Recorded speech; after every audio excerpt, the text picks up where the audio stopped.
20 részes sorozatunkban egy-egy inspiráló vidéki közösséget, vállalkozást és az ezeket működtető embereket mutatjuk be. Ezúttal azt, hogyan teremthetünk munkát és közösséget egy elnéptelenedő településen. A siker titka vidéken. Keresztény manufaktúra. Abaújvár Miskolctól 70 km-re helyezkedő kis település, innen 20 km-re van tőlünk Kassa. Valamikor sokkal fényesebb múltja volt ennek a településnek, mert, mint a neve is mondja, Abaújvár vármegye névadó települése. Már egy előregedő településről beszélünk, körülbelül 200 lakos lakik Abaújváron. A munkalehetőségnek a hiánya az ahhoz vezetett, hogy innen elkezdtek elmenni az emberek. Ezt vettük mi észre olyan 10-12 évvel ezelőtt, mint lelkész, hogy fogy a gyülekezetünk, és vagy elkezdünk valamit csinálni, vagy akkor azt fogjuk tapasztalni, hogy elfogy a gyülekezet, és mi is mehetünk innen máshova lelkésznek. És ezért vágtunk bele 2010-ben abban, hogy elkezdtünk munkahelyeket gyülekezeti szinten, munkahelyet teremteni embereknek. Legelsőnek házi gondozást indítottunk be, nagyon sok volt az idős, így fel tudtunk venni embereket, akik az időseket gondozták.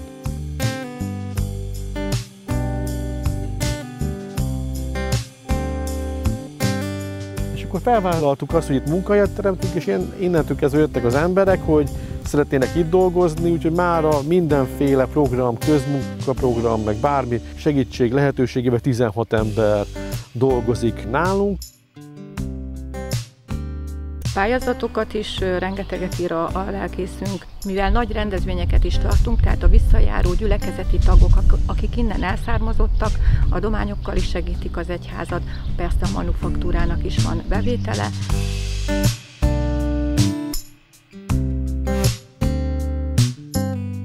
...140 darab gyümölcsfa van elhelyezve a kertben. Minden, amit lehet feldolgozni, tehát a málnából majd málnalekvár, málnaszörp lesz, az eperből eperlekvár.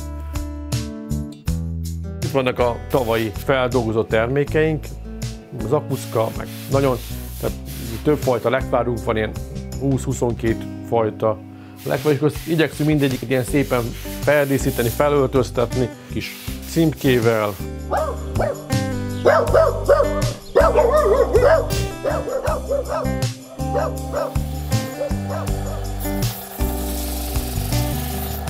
Két lézergépe van a gyülekezetnek, két lézer gravírozó vágógép, és akkor mi ezekkel készítünk különböző megrendeléseket.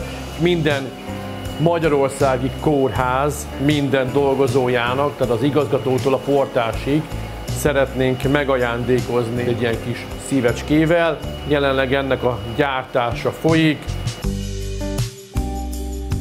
Lentről ide jönnek fel a termékeink, ezeket itt fent megfestjük, majd utána lelakkozzuk, és itt készülnek el végig is a kész termékek. Én nagyon szeretem csinálni, nagyon szeretek festeni, és mondhatnám, hogy a hobbim, a munkám, és nekem ez, mindenkinek ezt kívánom, hogy ilyen munkahelye legyen.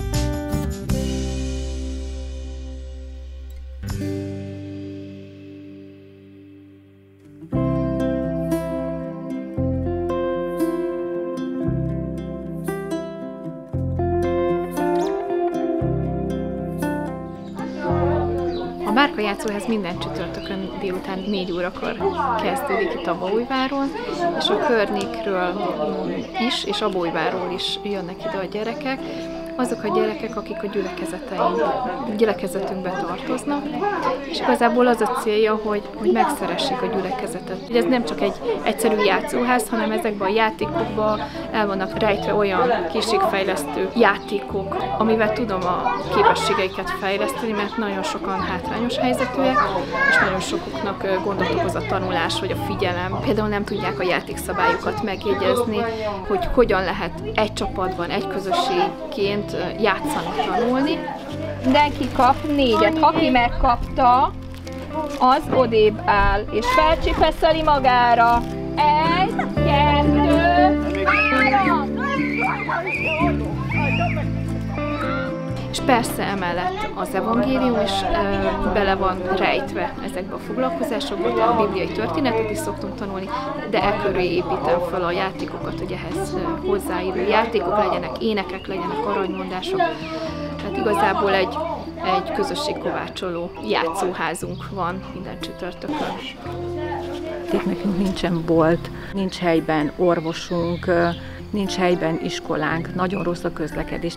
És hogyha mi elmegyünk innen, tehát ez a maradék fiatalság, akkor igazából ennek a falunak nincsen jövője. Én azt mondanám, hogy nem elmenni kell, hanem meghátrálni, hanem beállni és harcolni.